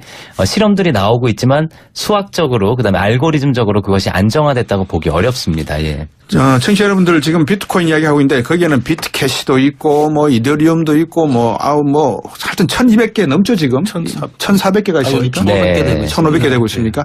그러니까 이제 블록체인 기술과 비트코인만 되는 게 아니라 상당히 많은 알트코인이라고 하나요? 이런 거를 알트코인들이 만들어지고 있고 앞으로도 만들어질 겁니다. 문제는 이러한 여러 가지 다른 형태의 가상화폐들을 어떻게 투자 가치, 자산 가치화 시키고 금융시장에서 양성적 기능을 하게 할 것인가는 정부가 제대로 제도를 만들어야 된다라는 거거든요. 그래서 결론은 삼아서 우리 김진아 이사께서는 직접 이 거래소를 운영하셨고 설립을 하신 분이고 그죠? 네, 지금은 안 하고 지금은 안 하고 있습니다. 계십니다. 네, 네. 하셨던 분이기 때문에 어떤 룰이 필요한지 이거를 이제 50분 됐거든요. 결론으로 말씀 지어주시고 우리 박성준 센터장께서는 하실 말씀이 상당히 많으신데 오늘 말씀 기회를 다 못 드려 죄송해요. 역시 결론으로 정부의 기능과 역할 부탁드리고 싶은 말씀 해주시고 박균일 기자가 바라보시는 비트코인과 우리 세대의 이야기, 기자의 눈에서 바라본 이야기를 좀 해주십시오. 저는 결론으로 경제학자로서 본 비트코인 이야기를 하겠습니다. 그래도 뭐 박성준 교수님께서 오늘 제일 말씀 많이 하신 것 같은데 예, 더 할 말씀이 많으시겠죠. 그래도 예. 그래서 제가 짧게 말씀을 드리면 어쨌거나 이 블록체인에 대해서 앞으로 많은 뭐 규제나 새로운 실험이 날 텐데요. 발생할 텐데 일단 법정화폐와 암호화폐 거래는 몇 년 동안 우리가 시장이 실제 형성이 되었지 않습니까? 네. 그렇기 때문에 실질적인 규율이 필요하다. 그래서 정부가 더 이상 그 딜레마 상황에서 우왕좌왕하지 말고 확실한 예측 가능한 그리고 비례적인 그다음에 투명한 그런 정책들을 펼쳐야 한다라는 게 입장이고요. 아울러서 저희가 정부의 권고하에서 힘들여서 만든 자율규제안 같은 것들이 지금 거기에 힘이 실리고 실행이 되면 아까 말씀드린 대로 일본에서 일어난 암호화폐 거래소 해킹 이런 것들을 상당 부분 피해를 막을 수가 있습니다. 그래서 민에서 했냐 관에서 했냐 이러고 구분하지 말고 우리가 사회적으로 다 함께 그러한 실제적으로 소비자와 시장을 보호하기 위한 그런 것들 정책들을 구체적으로 이제는 실행해야 될 때다. 예. 그렇게 말씀드리고 싶습니다. 감사합니다. 우리 박성준 센터장님. 예, 저는 두 가지를 말씀드리고 싶어요. 첫째는 네. 뭐냐면은 아까 잠깐 방송 중에 말씀드렸지만 지금 정부의 정책 기조가 혼란스러운 것 같은 거 맞아요. 네. 근데 그 혼란스러운 것 속에는 블록체인과 암호화폐 분리라는 기본적인 본질적인 논쟁이 있는 거예요. 그래서 네. 좀 정부가 이번에 제가 볼 때는 이제 마지막 기회를 저는 이번에 국민청원 때문에 청와대가 답변을 해야 되지 않습니까? 네. 저는 이게 정부가 잘못된 정책 기조를 바로잡을 수 있는 마지막 기회라고 생각을 해요. 예. 그래서 이번에 국민청원에 대한 청와대 답변이 암호화폐 블록체인을 분리할 수 없다는 걸 직시하시고 예. 새로운 정부 정책 기조를 좀 만들었으면 좋겠고요. 네. 두 번째는 남의 방송국이라 좀 그렇지만 저는 그 유시민 선생님한테 공개적으로 제안을 드리고 싶어요. 어떤 제안요? 제가 JTBC에서 토론했을 때까지도 그냥 그러더니 했는데 어저께 예. 김어준 선생님하고 방송. 예. 예. 그래서 제가 볼 때는 좀 심하세요. 왜냐하면 잘 모르시는데 너무 그분의 영향력에 비해서 너무 쉽게 말씀을 하시는 것 같아서 저는 거꾸로 제안을 드리고 싶습니다. 유시민 선생님하고 대담을 하고 싶습니다. 예. 우리 작가 선생님과 비 선생님께 부탁을 드려야 될 게 돼요. 유시민 선배님, 저 아시죠? 곽수정입니다. 한번 나오셔야 되겠네요. 자, 박병일 기자님. 네. 저 사실 이 논쟁을 보면서 되게 좀 두렵다라는 생각을 많이 했습니다. 예. 기본적으로 기술이 깔려 있는 문제고 예. 우리가 기술을 예측하기 대단히 힘들거든요. 예. 지나보면 왜 그것을 몰랐을까. 그게 심지어 아무리 그 저명인사라 하더라도 항상 예측하는 게 맞지 않기 때문에 이게 어떻게 진화할지 앞으로 어느 방향을 갈지 모르는 상황이다. 네. 그런 전제하에서라면 예. 역시 결국 결론은 연착륙으로 가야 되지 않느냐. 예. 그게 맞는 과세 방안도 좀 설정을 하고 예. 그러면서 이런 과도하게 투기가 되어가지고 역작용이 나는 부분만 일단 정부가 좀 관리를 해주면 네. 그게 맞지 않나. 그게 그리고 지금 정부가 얘기하는 뭐 4차 산업혁명을 앞두고 예. 뭐 네거티브 규제를 가겠다고 하는데 그런 얘기를 하면서 또 이것만 또 포지티브 규제를 갈 수도 없는 문제고요. 예. 그러니까 좀 큰 틀에서 좀 같이 봐줬으면 좋겠다는 생각입니다. 제가 두 가지 질문을 간단하게 해주겠습니다. 예, 아니요만 짧게 대답해 주시고 전문가시니까. 1번, 가상화폐는 화폐다. 김진아 이사님. 법정화폐가 아니지 화폐일 수도 있고. 박성준 센터장님. 네. 똑같습니다. 박병일 기자님. 저는 아까 설명했는데 주식과 비슷한 존재다. 주식과 비롯합니다. 두 번째, 정부가 반드시 이 시장에 관리 감독해야 한다. 앞으로도. 전체 시장이 아니라 법정화폐와 관련된 거래 관련된 부분은 반드시 해야 됩니다. 아니, 박성준 저는 정부가 관여해야 된다고 생각합니다. 모든 시장에서 가상화폐 시장과 법정화폐 시장과 관련되지 않은 부분 시장 따로따로 독립적으로. 아닙니다. 저는 정부의 역할이 그거지 않습니까? 시장의 건전성과 공정성을 확보해줘야 되는데 예. 관여하셔야죠. 박병일 기자님. 네, 뭐 전체적인 통제는 안 되지만 예. 불법적인 부분에 대해서는 정부가 들어오는 게 맞다고 봅니다. 우리가 예. 부동산 투기랑 부동산 사기는 다르잖아요. 예. 사기는 무조건 잡아야 되니까. 저는 이렇게 결론을 내고 싶습니다. 시장 이기려 하지 마십시오. 시장에 덤벼들다가 큰일 납니다. 실력이 안 되면 적어도 도와는 주시기 바라겠습니다. 도와주시려면 공부해야 될 것 같습니다. 오늘 세 분 말씀 잘 들었습니다. 김진아 한국블록체인협회 이사님 고맙습니다. 네, 감사합니다. 그리고 박성준 동국대 블록체인 연구센터님 시간 충분치 않지만 좋은 말씀 많이 들었습니다. 예, 고맙습니다. 시간이 짧네요. 감사합니다. 예. 박병일 기자님 늘 고맙습니다. 네, 감사합니다. 예, 여기까지 토론 마치겠습니다. YTN 뉴스 FM 뉴스 정면 승부 오늘 특집 토론 어떻게 들으셨습니까? 새로운 기술에 대한 사회적 합의를 위한 여러 의견의 충돌과 건전한 토론이 앞으로도 우리 사회에 계속되기를 바랍니다. 경제학자 곽 박사 3대1로 맞짱 뜨다 가상화폐 혁신인가 거품인가 특집 토론으로 보내드린 정면 승부는 여기서 인사드리겠습니다. 오늘 진행자이자 패널로 참여했던 곽수영이었고요. 함께해 주신 여러분 고맙습니다.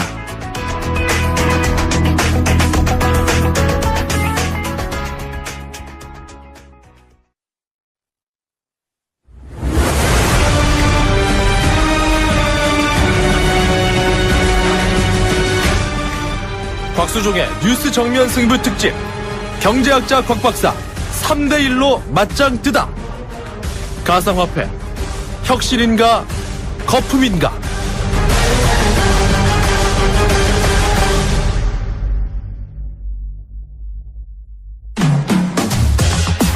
제2부 그래서 대책은 미래는 정부의 시장 개입과 규제 어디까지인가 암호화 코인이 우리 경제에 미칠 영향은? 블록체인 기술이 바꿔놓을 우리 미래의 모습을 그려본다. 토론에 함께할 분을 소개합니다. 경제학자 곽수종 교수, 업계 대표 김진화 한국블록체인협회 이사, 학계 대표 박성준 동국대 블록체인 연구센터장, 팩트체커 박병률 경향신문 경제부 기자.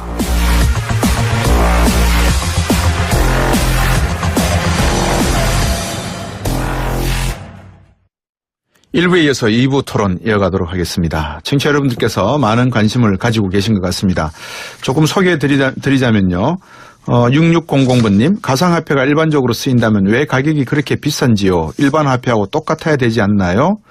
8328번님, 그거 투자해서 다 날리면 누가 책임집니까? 0484번님, 네트워크가 책임진다고요? 그럼 네트워크만 움직이면 되겠네요. 비트코인 팔고 이더리움 받고 왜 실물화폐로 넘어와서 생목숨들을 잡고 있는지요? 4051번님, 거래가 이루어진다는 그 자체가 이미 화폐가 아니라는 생각입니다. 비자금 숨기기 딱 좋은 거 아닙니까? 오늘 이런 말씀들이 지금 계속해서 올라오고 계세요. 저희들이 이제 계속 말씀을 나눌 건데, 자, 미래 이야기를 좀 해봐야 될 것 같습니다. 앞에서 거래소 이야기도 불충분하고요. 이게 화폐냐 아니냐도 불충분하고요. 하지만 저희들이 무엇을 청취자 여러분들과 나누려고 하는지 충분히 이해하실 걸로 봅니다. 제가 이 토큰이라는 말에 저는 절대적으로 동감하고요. 가상화폐라기보다도 가상로또다 그랬다가 청취자 여러분들 중에서 일부 저에게 그런 말씀했다고 또 조금 섭섭하다는 분도 계셨던 걸로 알고 있습니다. 저기 토론자 소개를 다시 한번 해드리고 여러분들 계속해서 궁금하신 점 있으면 우물정 0945 꼭 보내주시기 바라겠습니다. 단문 50원, 장문 100원이고요. 김진아 한국블록체인협회 이사, 그리고 박성준 동국대 블록체인 연구센터장님, 박병률 경향신문 경제기부 기자 계속 남아 계십니다. 자, 먼저 제가 박병률 기자한테 가상화폐 미래를 여쭙기 전에 네. 정부 부채 이야기를 저희들이 많이 했잖아요. 아까 박순준 교수님도 하실 말씀이 많으신 것 같은데 가상화폐를 어떻게 다루어야 하는 문제는 다른 말로 어디서 다루고 있느냐, 이 문제를 여쭤봐야 될 것 같아요. 지금 누가, 어느 부처가 가상화폐를 보고 있나요? 네, 지금은 국무조정실에서 보고 있다라고 보는 게 정답입니다만 예. 이제 이것도 부족해서 또 조만간 또 기획재정부가 가져간다라는 얘기가 있습니다. 예. 그러니까 지금 가상화폐가 얘기가 되기 시작한 이후에 네. 정부의 사실 주무부처가 계속 바뀌어왔습니다. 처음에는 금융위원회, 그다음에 금융감독원 같은 예. 금융당국에서 주로 들여다봤고요. 예. 그러다가 이제 법무부가 들어갔습니다. 근데 예. 법무부가 뭐 가상화폐 그래서 폐쇄 이러니까 나오다 보니까 예. 어느 시점에 또 살짝 빠지기 시작했죠. 법무부가. 네, 그러면서 이제 국무조정실이 왔는데 예. 이 또 국무조정실의 한계가 뭐냐면 되게 이제 다양한 부처를 이렇게 모을 수 있지만 예. 또 전문성을 가지고 다루기 어렵다 보니까 예. 이제는 다시 이제 기획재정부 얘기가 나오고 있는데요. 예. 그러니까 이만큼 지금 정부가 이 어떻게 대처를 해야 될지 이 부분에 대해서 어떠한 균형이라고 해야 되나 철학이라고 해야 되나 네. 지금 이런 부분을 지금 잡지 못하고 좀 우왕좌왕하고 있다라는 부분이 맞는 것 같습니다. 저기 박성준 센터장님이나 김진아 이사님, 한국은행은 왜 가만히 있습니까? 한국은행은 2013년부터 이 비트코인이나 암호화폐 쪽 연구를 많이 해왔었고요. 네. BIS나 이런 기구를 통해서 해외 네. 중앙은행과의 워킹그룹 활동에 참여한다거나 이런 것들은 많이 합니다. 근데 예. 다른 나라 중앙은행들처럼 이 기술에 적극적으로 나서지 못하는 건 아무래도 정부 내 분위기, 네. 예, 이런 것들이 상당히 좀 영향을 준 것 같고요. 예, 그래서 우리가 투기라는 현상적인 문제와 이 기술을 발전시키는 것은 약간 좀 구분해서 봐야 하지 않겠느냐. 그래서 예. 할 일은 하면서 또 예. 투기는 잡으면서 어쨌든 미래를 준비해 나가는 균형감 있는 태도가 개인이나 뭐 국가기관이나 회사나 다 필요하지 않을까 봅니다. 투기 말씀을 하셔서 박성준 센터장님, 예. 최종구 금융위원장이 지난 30일에 가상화폐는 우리가 흔히 사용하는 화폐라 볼 수 없지만 투기적 양상은 맞겠다. 금융위원장이 투기라고 이야기했습니다. 네. 그 양상은 맞겠다고 했습니다. 이게 최종구 금융위원장께서 하신 말씀으로 뭐 큰 이견은 없으십니까? 예. 예. 현재 저희 나라 가상화폐 거래소가 우리나라가. 예. 우리나라 죄송합니다. 예. 우리나라 가상화폐 거래소가 투기적 장은 되는 거는 솔직히 맞습니다. 근데 그 투기적 장이 되는 그 근본적인 원인에는 우리나라 주식 그 코스피하고 코스닥이 있습니다. 네. 코스피하고 코스닥도 이제 투기의 장으로서 여러 가지 문제가 생겼던 경우가 있어요. 예. 그래서 나라에서는 이제 코스피나 코스닥 시장의 건전한 안전성을 위해서 예. 여러 가지 홍보를 하는 겁니다. 예. 제가 볼 때 정부에서는 현재 투기적인 요소가 분명히 있는 건 부정하지 않습니다. 예. 그런데 한 가지 더 말씀드리고 싶은 거는 예. 두 가지예요. 첫째는 정부가 가상화폐 거래소에 대한 실상을 아시는 거냐. 예. 말로는 투기나 투자라고 말씀하시는데 정확한 팩트가 있으시냐. 제가 볼 때는 없으세요. 정부가 그 정부 대책을 이런 걸 발표하실 때 보면은 전부 카더라세요. 예. 투기적 양상이 있다. 예. 투기다. 근데 왜 투기인지에 대한 설명은 안 하세요. 그냥 이런 경우가 있다, 저런 경우가 있다. 즉 다시 말해서 예. 정부 정책은 기본적인 팩트나 데이터에 의해서 만들어져야 되는데 예. 현재 정부 정책은 데이터가 없습니다. 제가 아무리 뒤져봐도 예. 현재 그 가상화폐 거래소된 가서의 투기가 어떤 형태가 되는지 예. 실제 투자자가 얼마인지 투기자가 얼마인지에 대한 정확한 팩트 데이터가 없이 그냥 말로만 하시는 게 첫째는 문제고요. 네. 그거는 그만큼 여지껏 방치하셨다는 얘기예요. 이제 거래 실명제 하시면서 이제 조금 데이터를 얻으시려고 하는 게 있고요. 또 예. 하나가 뭐냐면은 투기적 요소가 있다는 거는 일반인들이 사실은 여러 이제 시중에서 떠도는 어떤 정보에 대한 왜곡 현상 여러 가지 때문에 정확한 정보를 얻을 수 있는 채널이 없으세요. 예. 그래서 비트코인이나 뭐 이더나 가상화폐에 투자하게 되면은 이런 위험성이 있고 이런 문제점이 있다는 거에 대한 예. 어떤 그러한 정보를 얻는 채널이 사실은 없습니다. 예. 그거를 이제 가상화폐 거래소라든지 학계라든지 정부에서 사실은 빨리 우리가 홍보를 하고 교육을 어떻게 보면 약간의 교육도 필요합니다. 그래서 이 주식 코스피나 코스닥처럼 어떤 가상화폐 거래소에 대한 시장의 안전성을 위해서 여러 가지 홍보도 필요하다는 거예요. 그런데 그거를 정부가 계속 안 하고 계속 정부가 투기냐 일종의 제가 볼 땐 너무 이제 투기적인 성격이라는 걸 너무 홍보하시는 거예요. 그래서 그건 좀 아닌 것 같아요. 그래서 분명히 그 투기적인 요소가 있는 거를 부정하지는 않은 거예요. 하지만 그거에 대한 정확한 판단이 아직 없는 거고요. 그 다음에 또 하나 제가 말씀드리고 싶은 게 하나가 있는데 아까 어느 부서에서 해야 되느냐. 예. 우리 처음에 인터넷 나오고 컴퓨터 나왔을 때 과학기술정보부가 정보통신부라는 걸 만들어서 네. 인터넷 진흥 정책을 폈습니다. 네. 그리고 그걸 받아서 이제 각 부처가 이제 거기에 대한 서비스를 만든 것처럼 예. 저는 이번에 그 암호화폐나 블록체인에 대한 주관 부서는 저는 과기정통부로 생각을 합니다. 네. 과기정통부가 일단 기술적인 어떤 가치 판단이나 기술적인 분석을 해주시고 그걸 받아서 각 부처가 이제 서비스를 활성화하는 이런 어떤 것이 만들어져야 되는데 이번에 그 가상화폐 문제에 대해서는 과기정통부도 또 손을 빼세요. 그리고 블록체인만 하신다고요. 네. 근데 블록체인과 가상화폐는 뛸 수가 없는 겁니다. 뛸 수가 없다. 예, 조금 이 정부 내에 어떤 그 컨트롤에 대한 그 문제가 좀 제가 봐도 좀 있는 것 같아요. 그래서 저는 거꾸로 정부의 컨트롤 타워 하나 만들어 달라. 그게 지금은 이제 국무조정실이라고 말씀을 하셨지만 제가 볼 땐 좀 아까 그 우리 박병일 기자. 박병일 기자님 말씀하신 것처럼 조금 부족한 것 같고 저는 차라리 블록체인이라는 게 제2의 인터넷이다. 4차 산업혁명의 핵심 기반 기술이라는 얘기는 말씀 많이 하셨잖아요. 예. 그래서 일자리 창출에도 이게 굉장히 도움이 되거든요. 예. 그리고 4차 산업혁명에도 도움이 되고 반드시 해야 돼요. 그래서 이 정도 중요성이라면 저는 대통령 산하에 블록체인 위원회를 만들어서 전체적인 컨트롤 타 역할을 했으면 좋겠어요. 네. 저희들이 투기 이야기를 많이 하니까 투기에 대한 정의를 제가 말씀을 드릴게요. 투기라고 영어를 제가 번역해 드린 겁니다. 영어 사전에 나오는 투기에 대한 내용입니다. 미래에 상당한 가치가 있을 거라고 예상을 해서 희망을 해서 여기에 투자하는 이 자산에다가 투자하는 행위 이것을 영어로 정의가 된 투기고요. 우리나라 국어사전의 투기는 기회를 틈타서 큰 이익을 보려고 하는 것을 투기라고 정의해 놨고요. 시세 변동을 예상해서 차익을 얻으려고 하는 것도 투기라고 보고 있습니다.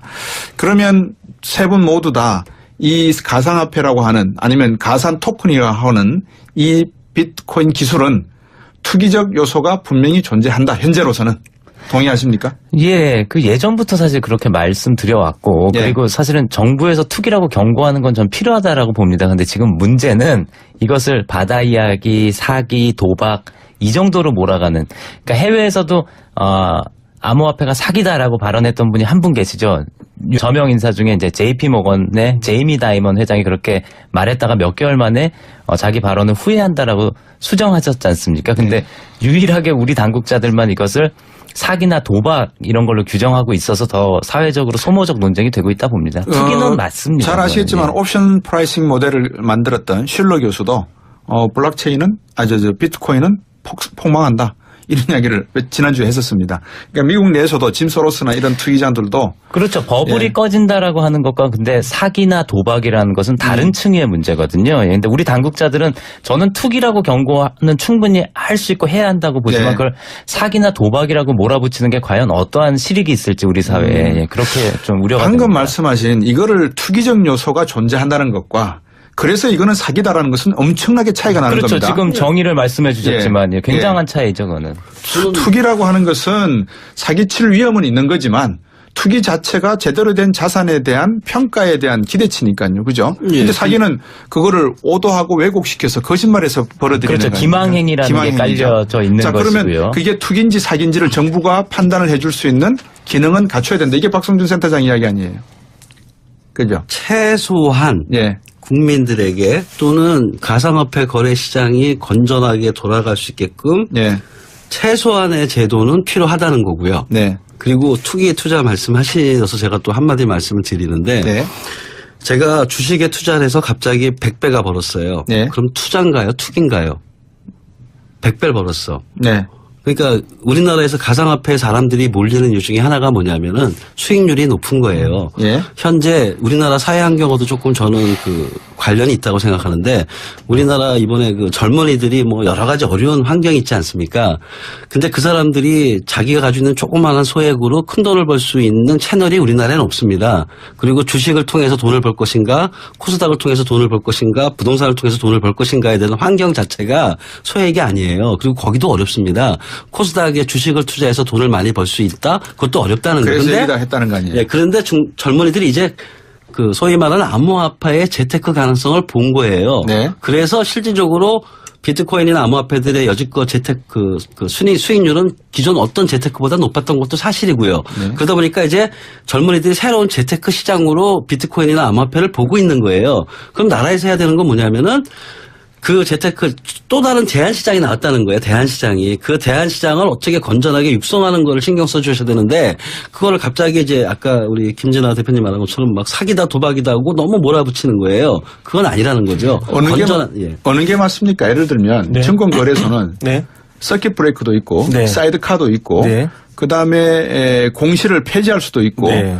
여러 가지 제도가 있습니다. 근데 거래량도 네. 초당 분당으로 발표되기도 하지만 아침 10시부터 오후 4시까지 거래가 딱 정해져 있습니다. 비트코인 같은 경우는 24시간 거래입니다. 왜냐하면 블록체인 자체가 10분마다 매속 업데이트되고 하기 때문에 거기에 대한 기술을 사고 파는 거니까요. 자, 그러면 정부가 이러한 내용들을 다 알고 거래소에 대한 그런 투기적 요인들을 정확하게 인식을 하고 있어야 되지 않겠습니까? 그게 가능합니까, 지금? 저는 가능할 거라고 보는데 왜냐하면 지금 아까도 계속 말씀하셨지만 예. 이 뭐 서킷 브레이크 같은 것을 저는 도입을 할 수도 있다 보거든요. 과도하게 만약 얼마 정도 올라가면 뭐 거래소가 거래를 못하게 한다든가 얼마 전에 뭐 빗선 같은 경우도 과도하게 이 거래가 몰리면 사실 네. 다운이 돼가지고 몇 시간씩 거래를 못하는 상황도 있었거든요. 그렇다면 거래소 차원에서는 그러한 규제를 넣을 수 있지 않느냐. 바꿔 말하면 아주 초기에 우리나라 주식시장도 과연 서킷 브레이크 같은 게 있었겠느냐. 예. 그게 없다가 너무 변동률 심하고 아마 또 주식 때문에 뭐 투자해서 실패해가지고 자살하는 사람도 분명히 나왔을 거고요. 예. 영광 보면 다 알지만 예. 그러한 사례를 겪다 보니까 하나씩 보호장치를 들었던 것처럼 예. 저는 그런 것을 좀 채용할 수 있다라고 보는 좀 측면이 있고. 그런데 예. 이런 질문을 청취자분께서 하셨어요. 만약에 이게 앞에서도 그런 질문을 주셨는데 손실을 본다면 휴지 조각이 된다면 4486번님도 같은 질문이에요. 정부가 책임져 줍니까? 이런 질문을 하셨거든요. 근데 이게 사실 주식하고 저는 거의 비슷하다 보는데 예. 이게 IPO랑 ICO 차이가 제가 볼 때는 예. 이 상장을 해서 주식으로 주느냐 아니면 이 기술에 대해서 코인으로 주느냐 저는 그 차이밖에 없다라고 봅니다. 이게 예. 어떤 부분에서는 가상 화폐라고 하지만 아까 예. 말씀하셨던 것처럼 가상 토큰이라든가 예. 어떻게 보면 뭐 디지털 주식 이렇게 넣으면 디지털 사실 칩, 예. 그 돌아가는 게 거의 비슷해요. 예. 그 코인을 여러 특징이 발행하고 좀 혼용돼 있죠. 융합돼 있죠. 예. 근데 아주 이제 단순하게 본다면 그 코인을 발행을 해주고 그 코인을 사람들이 거래를 하는 거니까 네. 그러니까 어떤 면에서 보면 주식하고 좀 상당히 좀 비슷한 측면이 근데 나왔다고 저는 봅니다. 그 청취자분 의견이 그런 게 왜 정부가 모든 걸 책임져 줘야 하느냐. 예. 저는 그런 면에서 우리 사회가 좀 더 성숙될 필요가 있지 않나라는 생각이 들어요. 예. 너무 앞으로 나가신 거 아니에요? 그거는 지금 우리의 기술 진보와 네네. 세대 간의 이해관계의 격차. 그러니까 기술을 이해하고 있는 세대 간의 격차가 분명히 존재하는 건 맞고요. 근데 한국이 너무 저신뢰 사회이다 보니까 모든 문제를 그 다 부분을 제가 또 정부로, 이야기하려고 했어요. 가치나 가져가는. 의식 구조 차이에도 네. 신뢰라고 하는 것이 너무나 우리 경제 성장률에 비해서 낮은 상태가 아닌가. 네. 그렇다 그러면 이거를 제도화해서 교육시키고 난 다음에 차근차근하게 가는 것이 맞는 건지 아니면 박성준 센터장이 말씀하신 대로 러닝 바이 두잉 시스템으로 하면서 배워가면서 보완을 해 나가야 되는지 그러기에는 후자의 방법은 너무나 비용이 큰 거예요. 왜? 특히 젊은 세대의 미래에 대한 희망과 꿈, 도전이 이렇게 몰려버리면 이게 투기시장화 되어버리잖아요. 의도와 다르게. 예, 매 초마다 그래서 변하니까. 투기 시장화 되는 요소가 충분히 있습니다. 예. 그 얘기는 거꾸로 얘기하면은 그만큼 수익률이 좋다는 거예요. 성공하면은. 그래서 그거는 네, 거꾸로 얘기하면 수익률이 좋다. 나쁠 수도 있죠. 아니 나쁠 수 예, 있지만 수익률이 좋을 수도 급락하게 있다는 되면 거예요. 굉장히 위험한 시장인 건 맞습니다. 그 주제를 돌려서 이렇게 얘기해 볼게요. 일본에서 해킹으로 5,600억 한 거래소가 나갔죠. 예. 슈피겔, 독일 슈피겔지에 이런 이야기가 나왔습니다. 제가 그냥 상상력으로 비유한다고 생각하십시오. 북한의 해킹팀이 한 7,000명이 있는데 이 팀이 대한민국의 빗썸이나 코빗에 들어와서 가상화폐를 그냥 들고 나갔다. 가능성이 있는 이야기죠. 예, 충분합니다. 그래서 저희가 지난 12월 15일 날 발표한 자율규제안 같은 데 보면 네. 콜드 스토리지라고 그래서 네. 거래소들이 그걸 인터넷에 연결되지 않은 네. 공간에 보관 장소에 대부분의 코인 거기서는 저희가 70% 이상을 네. 항상 콜드 스토리지 방식으로 분리 보관하게 되어 있는데요. 약간 예컨대 그런 게 적용되었다면 일본 거래소도 그런 일을 안 당했을 겁니다. 아니면 당해도 피해가 최소화되었거나요.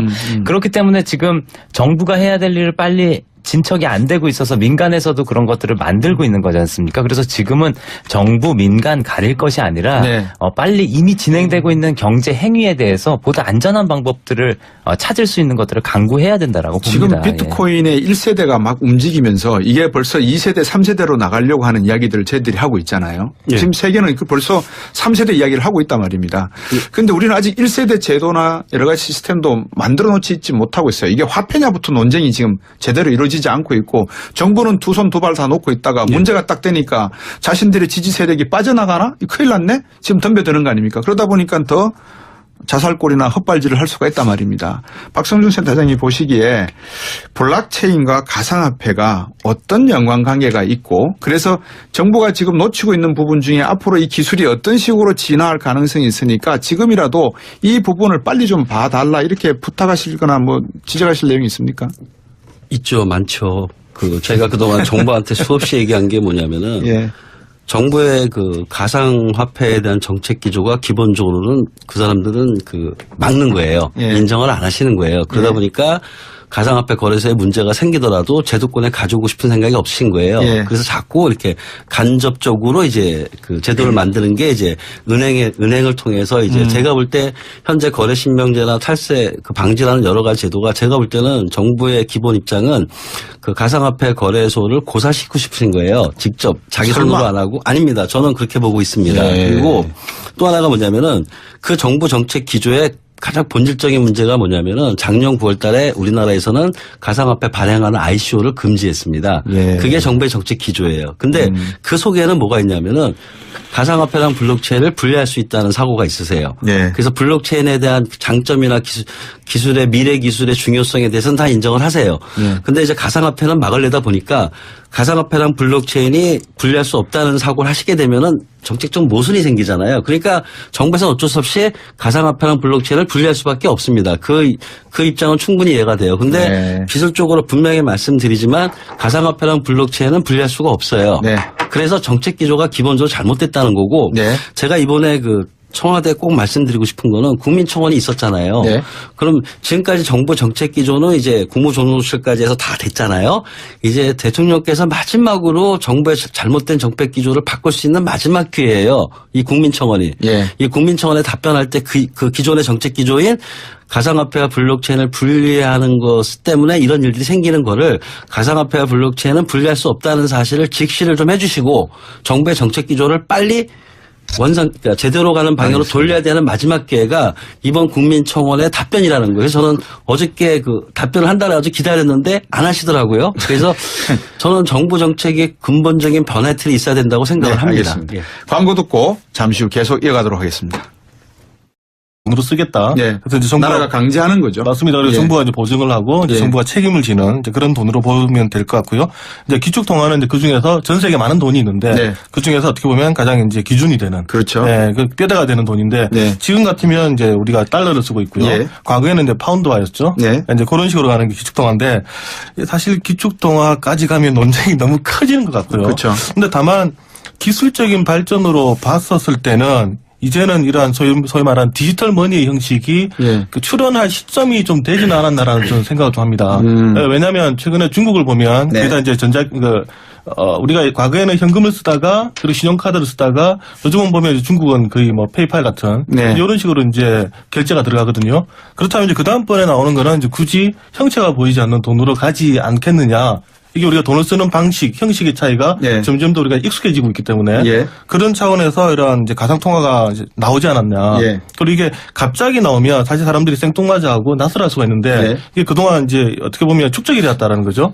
이게 뭐 도토리 같은 그런 이제 가상통화도 있었고 마일리지 개념도 있었고 그렇다면 이제 앞으로는 굳이 종이로도 표현되지 않는. 그러니까 우리가 과거에는 처음에 돈이라고 하면 금화가 있었고요. 금에서 지폐로 바뀌었고 더군다나 이제 또 지폐에서도 이제는 신뢰를 바탕으로 나오는 그런 돈을 쓰고 있었으니까 네. 그렇다면 이제 다음번 차례는 보나마나 전자적인 걸로 가지 않겠느냐라고 네. 생각을 하는 와중에 나왔기 때문에 기술의 흐름으로 봤을 때는 어쩔 수 없이 그렇게 가지 않겠냐. 앞으로 누가 더 이상 그 지폐를 들고 다니겠느냐. 그리고 그 다음에 이제 앞으로 이제 플라스틱 카드도 이제 안 들고 다닌다는 거죠. 예. 지금 신용카드 안에 다 담겼다지만 이제 이것도 쓰지 않고 뭐 삼성페라고 다 나왔으니까 예. 갈 수밖에 없는 거라고 저는 생각합니다. 근데 왜 이거를 처음부터 크립토 커런시라고 하는 커런시를 붙여서 아까 말씀하신 허수아비를 만들어 놨는데 그 허수아비에다가 이름표를 딱 붙여놨어요. 크립토 커런시. 이거를 해석을 하려고 하니까 암호화폐. 이게 좀 어려우니까 가상화폐. 자, 그러면 화폐라고 하는 것은 우리가 일반적으로 방금 법정통화 다 말씀을 하셨는데 모든 사람들이 차별되지 않고 일반적으로 쓸 수 있는 정부가 강제한 기구나 기관에서 발행한 가치 척도의 기준이 되는 것, 교환 수단으로서의 능력을 가지고 있는 것, 가치를 저장할 수 있는 기능이 있을 것. 근데 앞에서 말씀하신 저 도토리라든지 아니면 인터넷상에서 주어졌던 별, 뭐 이런 별점 있잖아요. 이런 것들은 화폐적 개념이 그런 의미에서는 아니죠. 왜? 특정 세대들만이 향유할 수 있는 기술적 발전에 따른 특정 계층과 세대에 향한 국한된 거잖아요. 이게 무슨 화폐예요? 그러면 화폐라는 말을 바꿔야죠. 다른 말로. 이게 화폐가 아니잖아요. 근데 이게 사실 커런시라는 단어를 우리가 우리말로 바꿀 때 화폐로 바꿨는데 예. 사실 커런시를 또 통화로도 볼 수 있거든요. 그러니까 머니가 아니라는 거죠. 예. 그래서 지금 정부 입장에서는 그 크립토 커런시를 가상 통화라는 또 단어를 씁니다. 예. 그러니까 또 화폐라는 개념과 좀 다른데 뭐 암호화폐, 뭐 가상화폐, 가상통화 다 다르겠습니다. 예. 물론 이제 커런시라는 의미를 왜 붙였냐에 뭐 얘기는 되겠습니다만 예. 또 머니는 아니었기 때문에 예. 방금 또 말씀하셨던 개념에 예. 또 보다 보면 또 약간 헷갈릴 수 있는 그런 부분도 있습니다. 예. 자, 이제 왜 그러냐면 우리 김전하 대표께서 허수아비 그 이런 논쟁의 오류. 논쟁의 네. 오류. 네. 그 말씀을 하셔서 자꾸 이게 화폐다 그러니까 정말 어떤 가치의 기능만이 화폐인 것처럼 인식을 옛날에 우리가 제 의견입니다. 경제학을 한 사람으로서 구석기 시대 때 보면 조개 껍질이 화폐였잖아요. 예. 1970년대 80년대 초반 하더라도 얍이라고 하는 섬나라가 있거든요. 여기서 바위에 구멍이 뚫린 게 화폐였단 말입니다. 그렇죠. 거기다 뭐 소유권을 이렇게 온 마을 사람들이 인정해줬죠. 그럼요. 예. 그럼요. 그러니까 화폐라고 하는 개념은 우리가 알고 있는 달러나 원이나 유엔과 같은 우리가 쓰고 있는 개념보다도 보다 보편화되고 넓은 의미거든요. 근데 그거는 인정을 하겠는데 이거를 가상화폐다 암호화폐다고 해버리니까 네. 일반 연세 드신 분들은 이건 뭐야? 젊은이들이 몰려 들어가가지고 이거는 뭐 미래 세대 이야기고 사이버 세계 이야기라서 뭐 모르셔도 됩니다. 뭐 이런 형태의 운용이 되고 있거든요. 그러다 보니까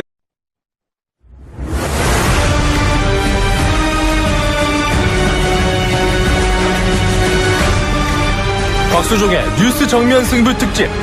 경제학자 곽 박사 3대1로 맞짱 뜨다. 가상화폐 혁신인가 거품인가.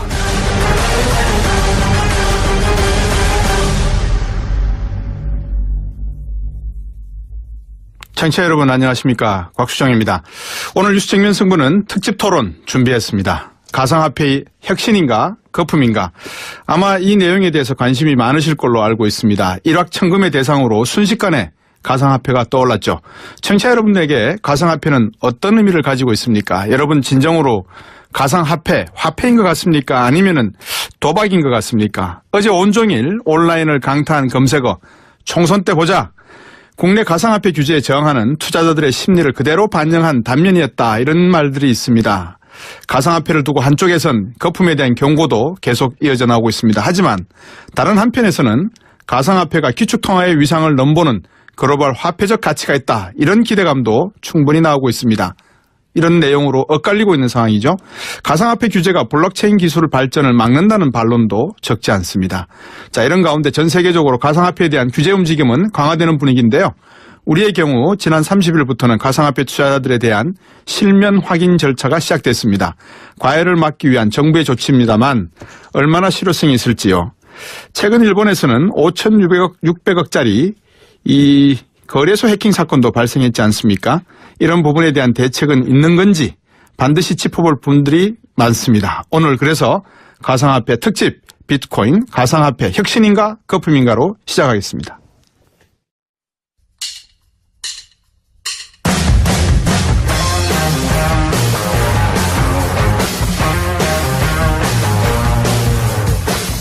제1부 가상화폐 혁신인가 거품인가.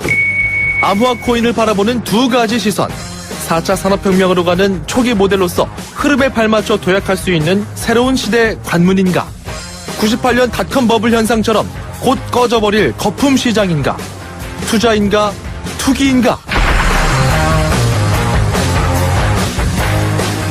토론에 함께할 분을 소개합니다. 경제학자 곽수종 교수, 업계 대표 김진화 한국블록체인협회 이사, 학계 대표 박성준 동국대 블록체인 연구센터장, 팩트체커 박병률 경향신문 경제부 기자.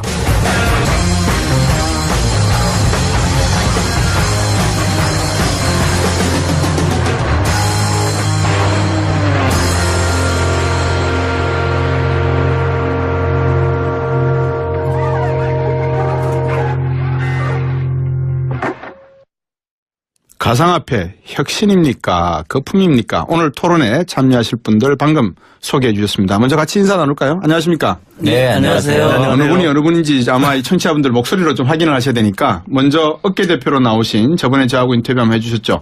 김진화 한국블록체인협회 이사님 안녕하십니까? 네, 안녕하세요. 김진화입니다. 예, 오늘 한 2시간 남짓한 시간에 이 가상화폐에 대한 이야기를 한번 잘 설명해 주시기 부탁드리겠습니다. 네, 알겠습니다. 학계 대표로 박성준 동국대 블록체인 연구센터장 나오셨습니다. 안녕하십니까? 네, 안녕하십니까. 박성준입니다. 벌써 이렇게 연구센터가 만들어졌습니까? 2년 전에 만들어졌습니다. 2년 전에요? 네. 팩트체커 박병률 기자 나오셨습니다. 안녕하십니까? 네, 안녕하세요. 오늘은 안 바쁘세요? 네. 여전히 바쁩니다. 예, 이 특별 토론 때문에 나오셨는 거 알고 있습니다. 감사합니다. 자, 먼저 1부에서는 가상화폐 혁신인가 거품인가 이 문제의 대주제를 놓고 소주제 하나. 이게 거품이 낀단 말입니다. 쉽게 안 그렇습니까? 그러니까 이걸 이제 화폐라고 꼭 굳이 그런 오해가 있다면 지금 말씀하신 어떤 인식상의 오류를 이것이 자초하고 있다면 예. 굳이 화폐라고 안 써도 될 것 같고요. 그래서 이 기술 업계에서는 또 토큰 그러니까 증표라고도 토큰이 좋네요. 많이 써서 크립토 토큰이라고도 많이 써서 저는 예. 법무부에서 저번에 장관님께서 가상 증표다라고 했을 때 예. 그래 증표는 괜찮다. 그거는 개념적으로도 맞을 수 있고 근데 크립토 암호를 붙여야 된다. 네. 가상 증표 이러니까 좀 굉장히 뭔가 이상한 것이냐 뭐 이렇게 되고 있는데 예, 박 교수님. 저는 자꾸 쓸데없는 소모적인 논쟁을 하는데 제가 네. 우리 그 경제학자 분한테 물어보고 싶습니다. 예, 예. 수표 쓰죠? 수표 요즘은 안 씁니다만 썼습니다. 예. 수표가 화폐인가요? 수표가 화폐적 개념에 포함이 되죠. 예. 근데 예. 화폐는 아니죠. 화폐이죠. 왜냐하면 예. 화폐의 정의가 M1이 있고 M2가 있고 M3가 예. 있습니다. 예. 그래서 그 M2 말씀 개념 안에서 들어갑니다. 예. 수표는 법정화폐는 아니죠. 법정화폐는 아니죠. 근데 예. 우리는 화폐라고 얘기하죠. 그렇죠. 왜 화폐라는 얘기를 할 때 꼭 법정화폐라는 얘기만 써야 되죠? 우리 어음 있죠? 예. 어음이 화폐인가요? 화폐입니다. 그것도. 예, 그것도 화폐잖아요. 예.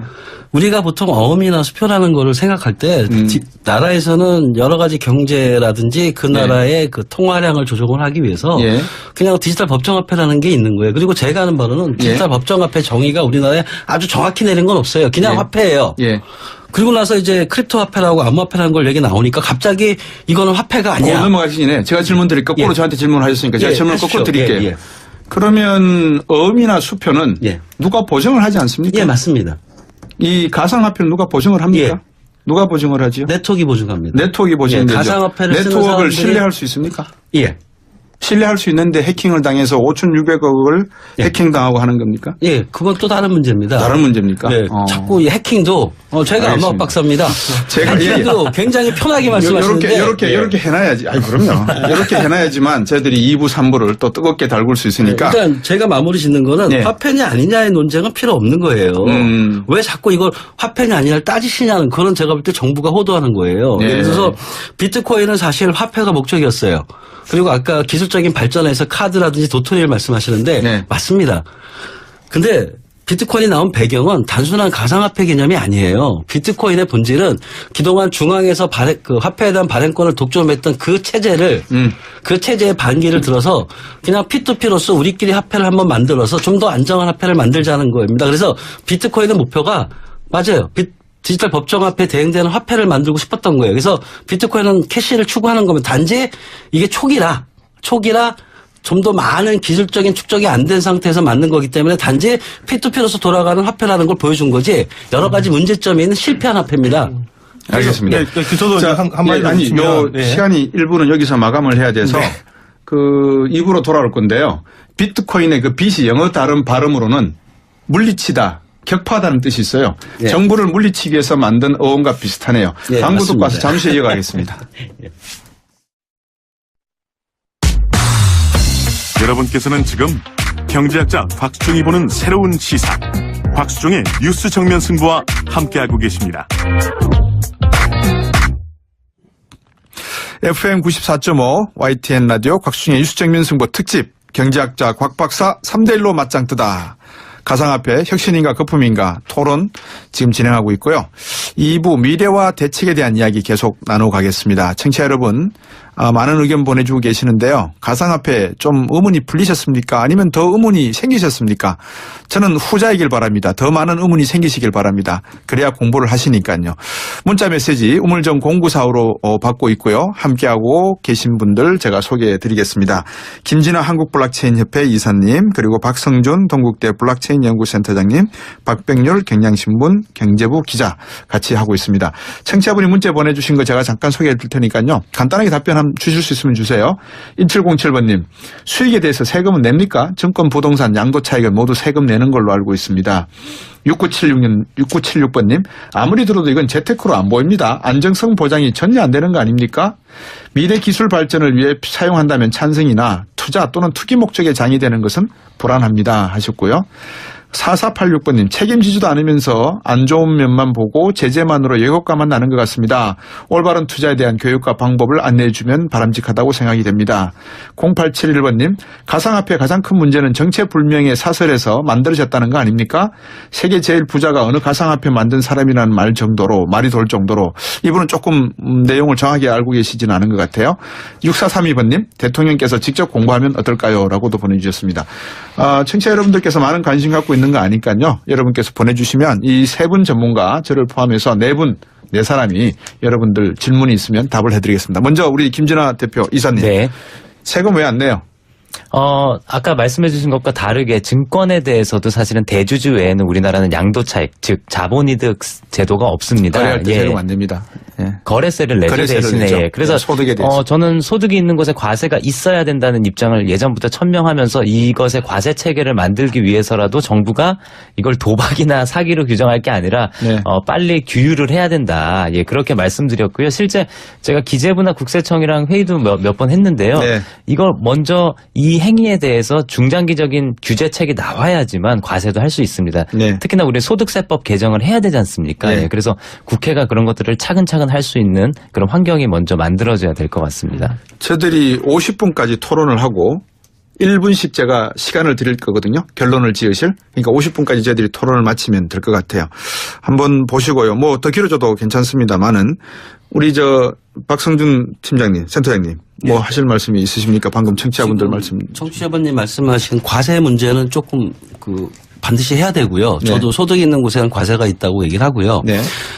가상 화폐에 대한 이제 수익이 생겼을 때 전 세계적으로 규제하는 세 가지 원칙이 있습니다. 우리나라뿐만이 아니라 그게 첫 번째가 뭐냐면은 이제 신원 확인이라서 고객 확인 제도라는 게 있어요. 네. 그건 어떤 자본시장이든 다 있습니다. 두 번째 또 이제 AML이라고 이제 자금 세탁 방지라는 제도가 있습니다. 그것도 또 해야 돼요. 그리고 마지막으로 소득 있는 곳에 과세 있다. 이 세 가지 원칙이 세계 모든 나라가 이제 가상화폐를 규제하는 기본 3원칙이 있습니다. 그래서 우리나라는 지금까지 이걸 안 하신 거예요. 왜 안 하셨느냐? 그 세 가지 원칙을 하려면 세계 각국이 규제를 다 합니다. 규제를 반대하는 건 아니고 규제를 다 해야 되는데 그 규제를 하기 전에 먼저 활성화를 먼저 하는 거예요. 활성화를 하고 그다음에 그 활성화의 부작용을 하기 위해서 규제를 하시는 거죠. 근데 우리나라는 그 전제 조건이 없는 거죠. 그래서 자꾸 이거를 제도권으로 안 가져올려다 보니까 과세를 하려면 뭔가 또 법적 근거라든지 여러 가지가 있어야 되잖아요. 근데 그러려면 뭔가 시장에다가 이게 정부가 인정하는가 보다는 또 시그널을 오도할 수가 있잖아요. 그래서 제가 볼 때 우리 정부는 지금 현재 과세를 할 수도 있고 과세를 해야 되고 AML도 해야 되고 고객 확인 제도도 해야 되는데 그걸 안 하고 방치한 거예요. 지금 김진아 대표님 말씀하셨지만 저도 2년 전부터 정부에다가 빨리 고객 확인 제도 자금 세탁 방지 과세하라고 끊임없이 제안을 드렸던 거예요. 그래서 저희가 과세를 안 내는 게 세금을 안 내는 게 안 내고 싶은 게 아니라 세금을 낼 수 있는 제도가 없는 거예요. 예.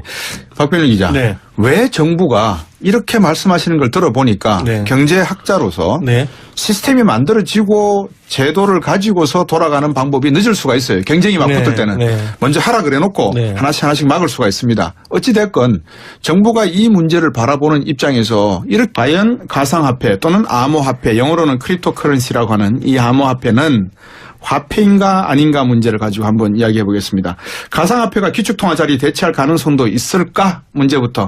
우리 김진아 대표부터 한번 여쭤볼까요? 어떻게 보세요? 예, 저는 수차례 기회가 있을 때마다 말씀드려왔지만, 법정화폐를 대체하려고 이게 나온 것이 아니다. 그것은 오해다. 왜 한 발 쫓고 들어가세요? 아니 원래부터 전 그렇게 이야기를 그러셨어요? 해왔고요. 근데 이 암호화폐, 가상화폐에 좀 그러니까 비판적인 그다음에 나쁜 이미지를 주시려는 분들이 저는 일종의 허수아비 논증의 오류에 빠져 있고 그것들을 적절히 구사하고 있다. 뭐냐면 암호화폐는 원래부터 법정화폐를 대체하려고 만든 것이 아닌데 마치 그랬던 것처럼 그렇게 될 거라고 선전한 것처럼 허수아비 하나를 세워놓고 그거를 공격하는 겁니다. 그게 훨씬 쉬우니까요. 이것 봐라. 비트코인만 봐도 이거 법정화폐 되기에는 턱도 없이 기술적으로 부족하고 이것이 훨씬 더 그 평판이라든지 그 허점을 공격하기가 되게 쉽다라고 그런 허수아비 논증의 오류라고 보고 있고요. 그래서 저는 법정화폐를 대체하거나 특히 기축화폐 달러화와 대체하는 그런 개념들은 아니다.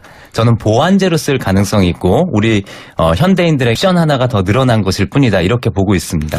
김진아 대표의 말씀을 제가 끊지 않고 쭉 말씀하시게 한 거는 이 업계에서 사실 비트썸이라고 하는 거래소도 처음으로 개설을 하시면서 아닙니다. 그것도 아닙니까? 사실 아닙니다. 어디입니까? 저는 코빗이라는 거래소를 2013년도에 거래소를 2013년도에 처음 처음 개설을 하셨고 사실 이 가상화폐를 처음 소개한 분의 견해가 무엇인지를 청취자 여러분들께서 명확하게 이해를 하시고 가자는 측면에서 있습니다. 이제 앞으로 토론을 할 때 견해가 좀 다른 부분이 있거나 치고 들어야 될 부분이 있으면 마이크 열려 있으니까 언제든지 의견을 개진하시는 게 좋을 것 같습니다. 우리 교수님, 박성준 교수님. 방금 김진아 대표의 말씀에 생각이 따로 있으신지요? 일단 보완제라는 말씀을 하셨어요. 네, 기본적으로 비트코인이나 가상화폐, 저희 같은 경우는 이제 암호화폐라고 아까 말씀하셨잖아요. 기축통화 논란하고는 좀 다른 논란이고요. 저는 거꾸로 얘기해서 기축통화라는 거는 일단 그 법정화폐들 사이에 이제 통화의 기준을 얘기하는 거라고 저는 생각을 하고요. 한 단계 더 나가면은 지금 저는 세계적으로 우리 보통 화폐 전쟁, 쩐의 전쟁이라는 얘기를 하잖아요. 경제학자들 아마 그런 거 많이 하실 거예요. 저는 한 단계 더 나가서 디지털 쩐의 전쟁이 시작된다고 보고 있어요. 디지털 쩐이다? 여러분이 지금 현재 논쟁이 되고 있는 그 비트코인이나 이더라든지 다른 코인들을 화폐냐 아니냐는 그거는 아직도 왜 그 질문을 하시는지에 대해서 저도 이해를 못 하고요. 저희가 여기서 기축통화라는 얘기를 할 때는 포인트를 좀 바꿔야 돼요. 뭐냐면은 우리가 지금 현재 하고 있는 암호화폐들은 법정화폐는 아니에요. 그렇다고 이제 그럼 이제 화폐라는 개념을 이제 어떤 관점에서 바라보느냐에 따라서 좀 틀릴 수 있다는 거죠. 예. 법정화폐는 아닙니다. 근데 저는 한 단계 더 나가서 우리나라 현금 없는 사회 만든다며요. 네. 이게 2025년에 현금 없는 사회 만든다고 하면은 그러면은 현재 종이화폐를 안 쓰고 전자화폐 쓸 거 아닙니까? 네. 그런 거 디지털 화폐를 만들어야 되는데 만드는 기술이 필요할 거 아닙니까? 저는 그게 현재 우리가 쓰고 있는 블록체인 기반으로 만들어질 거라고 생각을 하고요. 중국이나 일본은 아직 시작을 안 했지만 중국이나 러시아는 디지털 법정화폐를 블록체인 기반의 암호화폐를 만들려고 합니다. 네. 그러니까 제가 기축통화 자리를 대체할 거느냐 당연히 저는 대체한다고 봅니다. 근데 거기서 기축통화를 대체하는 암호화폐는 우리가 현재 쓰고 있는 이런 암호화폐가 아니라 디지털 법정화폐로서의 암호화폐들을 각국이 만들 거고 그 디지털 법정화폐들 간의 기축통화 전쟁이 일어날 거예요. 아, 그렇게 예. 말씀하시면 이게 이제 무한급수적으로 날아가는 경향이 있어서 제가 말씀을 끊고 네. 우리 박병일 기자의 한번 이야기를 들어볼까 합니다. 네, 기축통화까지 정말 꺼내려고 정리를 하면 해주세요. 기축통화란 무엇이고 법정통화를 지금 자꾸 법정통화, 기축통화, 네. 가상통화 뭐 이런 네, 이야기들이 나오거든요. 네, 일단 뭐 법정통화는 이제 법으로 정해진 예. 통화. 그러니까 우리는 이걸